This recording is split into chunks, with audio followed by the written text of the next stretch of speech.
तिथे खूप मोठे मोठे दगडी खांब सापडले असं त्या मुलाचं म्हणणं होतं. मी म्हटलं कशाचे फोटो पाठवू शकशील का, म्हणजे आपण उगाच जाऊन चक्कर नको व्हायला.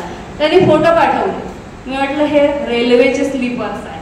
तर अशाही गमती जमती आपल्या बाबतीत घडतात की कुठेतरी काहीतरी दगडांचे हे टाकून ब्लॉक्स टाकून दिले आणि ते दिसल्यानंतर लोक तसेही फोन आपल्याला करतात. असेही मजेशीर किस्से आपल्याला सगळीकडे बघायला मिळतात.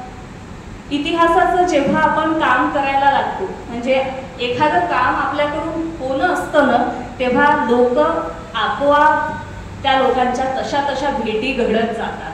त्याचं एक उत्तम उदाहरण, जेव्हा इतिहास संकलन समितीचं काम मॅडमकडून समन्वयाचं काम आलं आणि आम्ही पहिले जर कोणाला भेटलो असेल, पहिली मीटिंग जर कोणासोबत झाली असेल तर दत्ताजी काकांची.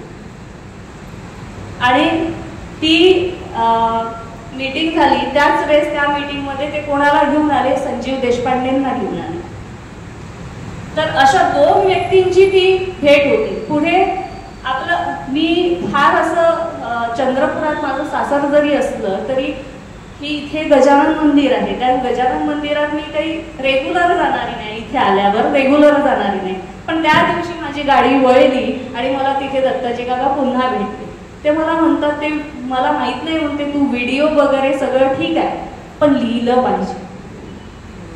म्हणजे काय, व्हिडिओमध्ये जे डॉक्युमेंटेशन आहे ते आहेच, पण तरी आपण लिहिलं सुद्धा पाहिजे. ही जाण मला कोणी दिली असेल तर ती दत्ताजी काकांनी दिली. तर अशा प्रकारे वेगवेगळी माणसं आपल्या त्या क्षेत्रातली येत जातात. अमित भगतचं पण मी नाव घेते की आपण काम करत आहोत आणि एक काम हाती घ्यायचं, राजूरकरांच्या जन्मशताब्दी निमित्त एक काम हाती घ्यायचं आणि त्यांचा फोन यावा आणि मग ते लोक मिलते गए और कारवा बनता गया असं ज्या पद्धतीने चालतं, तर तसं माणसं जुळत जातात तुम्ही एखाद्या गोष्टीसाठी उभं राहिलं तर. या व्यतिरिक्त आणखी एक संदर्भ म्हणजे आपण संदर्भ जमा करण्यासाठी गावातल्या मोठ्या ज्येष्ठ व्यक्तींशी जास्त संवादी राहा, कारण तेच इतिहासाचा चालता बोलता कोश आहे. ते कितीही खडूस असतील,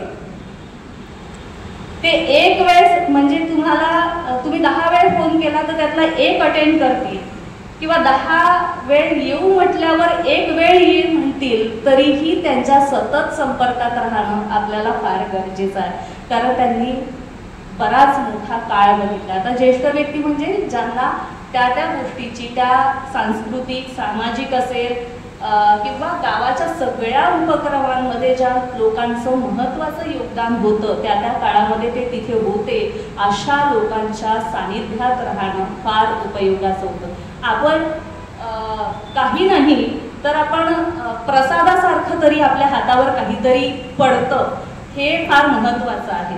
त्यानंतर संदर्भ ज्या लोकांजवळ आहे किंवा इतिहास लिहिण्यासाठी जे संदर्भ आवश्यक असतात ते संदर्भ ज्या लोकांजवळ आहे, ज्या ज्येष्ठांजवळ आहे, ते लेखकांपर्यंत किंवा इतिहास संशोधकांपर्यंत खुल्या मनाने पोहोचवणं तेवढंच फार महत्त्वाचं आहे. तर इतिहासाचं काम मार्गी लागेल. म्हणजे इतिहास लेखनाचं काम जर मार्गी लागायचं असेल तर आपल्याकडे जे संदर्भ आहे, आता मोडी लिपीच्या संदर्भात मॅडम बोलल्या, तर मोडी लिपीचे तज्ज्ञ फार कमी आहेत, पण मोडी लिपीचे कागदपत्र ज्या कुणा लोकांकडे ज्यांच्या घरी असतील अशांनी ते त्या अभ्यासकापर्यंत पोहोचवणं गरजेचं आहे.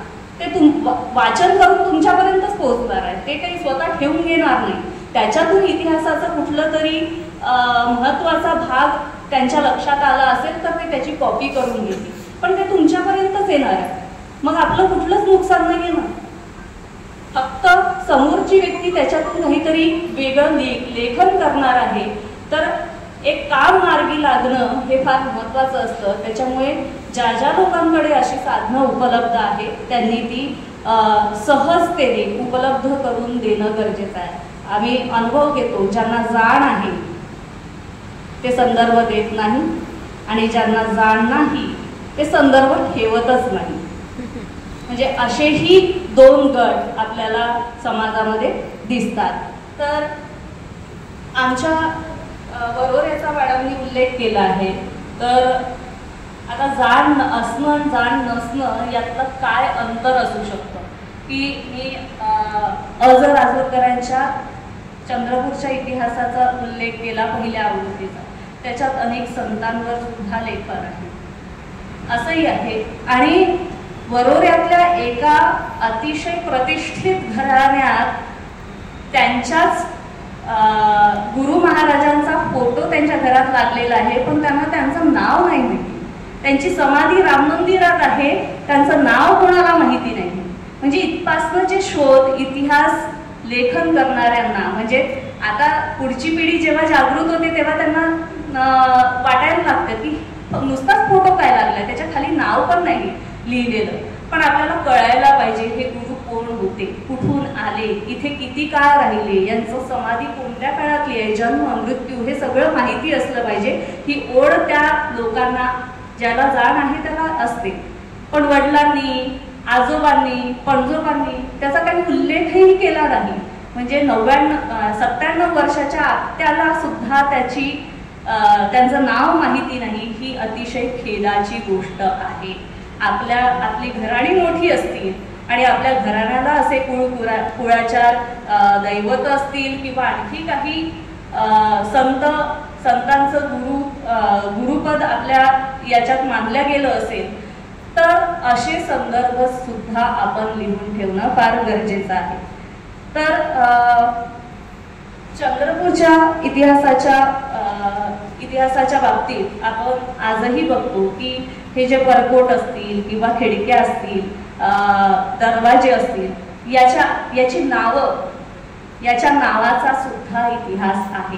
याची हीच नावं का ती आपण शोधली पाहिजे. लोकांना माहिती असेल तर आपण आपल्याजवळ लिहून ठेवली पाहिजे. कुठे चंद्रपूरच्या इतिहासाच्या पुस्तकात आहे का, कोणी लिहून ठेवली आहे का, याचा सुद्धा शोध आपण घेतला पाहिजे. आणि हेच आपलं डॉक्युमेंटेशन होऊ शकतं, जे इतिहास लिहिणाऱ्यांना पूरक ठरू शकतं. आणखी एक खेदाची गोष्ट की विदर्भामध्ये इतिहासावर काम करणाऱ्या ज्या संस्था आहेत त्यांचं कार्य कशा पद्धतीने चाललं आहे आणि त्यांची स्थिती काय, हा एक मोठा चिंतेचा विषय होऊन बसला आहे. विदर्भ संशोधन मंडळ असो किंवा इतर काही, म्हणजे यवतमाळचं शारदाश्रम असो, जर या सगळ्या संस्थांमध्ये आपण गेलं तर यांची स्थिती काय आहे. ज्येष्ठांच्या, म्हणजे आता त्यांची कार्यक्षमता राहिलेली नाही अशा ज्येष्ठांच्या हाती त्या संशोधन संस्था आहेत, पण नव्या पिढीचा कुठेच पत्ता दिसत नाही. म्हणजे ज्या पद्धतीने इन्व्हॉल्वमेंट असायला पाहिजे ते ज्येष्ठांकडून नाही की तरुणांमध्येच उत्साह राहिला नाही, हा एक प्रश्न आपल्यासमोर उपस्थित होऊ शकतो. आम्ही मागच्या वर्षी मॅडम आणि मी यवतमाळला गेलो होतो. शारदाश्रमाची स्थिती सांगते मी. य.पु. देशपांड्यांनी संपूर्ण भारतभर फिरून शारदाश्रम उभं करण्यासाठी सगळे संदर्भ गोळा करून आले. हजारो हस्तलिखित शारदाश्रमात आहे. त्या हस्तलिखिताचा लोकांनी, म्हणजे अभ्यासकांनी फायदाही करून घेतला, काही गहाळ पण केले, अशी पण परिस्थिती आहे. पण आज शारदाश्रम हे कधी कधी स्फुरतो. आपल्यासारखे लोक गेले उत्साही तर, आणि आम्ही अक्षरशः शारदाश्रमाचं दार लाथा मारून काढला. म्हणजे इतकं ते जाम बसलं होतं. म्हणजे किती दिवस झाले असतील अशी परिस्थिती. म्हणजे धुळीला तर काही अंतच नाही. सी.व्ही. देशपांडे हे त्यांचे नातू हे ते सांभाळत आहेत, पण माणसं नाही. पुन्हा तोच विषय की तरुणांमध्ये उत्साह नाही, की ज्येष्ठांचा विश्वास बसत नाही. हा प्रश्न आपल्या समोर उपस्थित राहू शकतो. हे आपण शोधायला पाहिजे. अशा संशोधन संस्था सातत्याने उपक्रमशील राहून काहीतरी इतिहासासाठी देत आहे अशी परिस्थिती आपल्याला सामान्य लोकांनाही निर्माण करावी लागेल.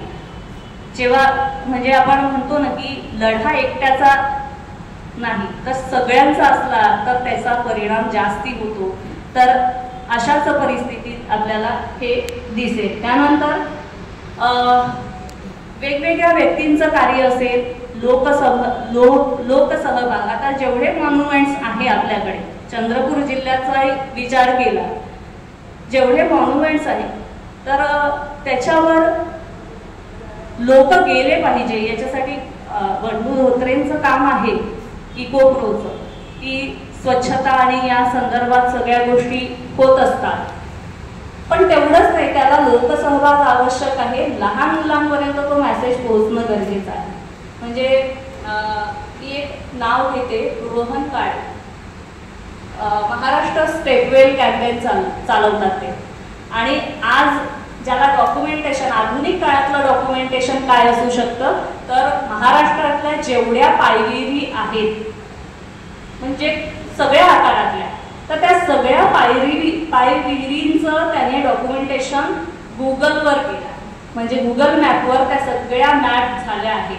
म्हणजे आज तुम्ही जर शोधलं कुठल्या जिल्ह्यामध्ये, कुठल्या तालुक्यामध्ये किती स्टेपवेल आहे, तर हे तुम्हाला त्या गुगल मॅपवर कळून जाईल।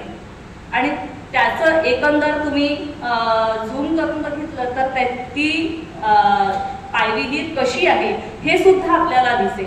तर याच्यापेक्षा मोठं डॉक्युमेंटेशन, त्याच्यासाठी त्याला महाराष्ट्र पिंजून काढावा लागला।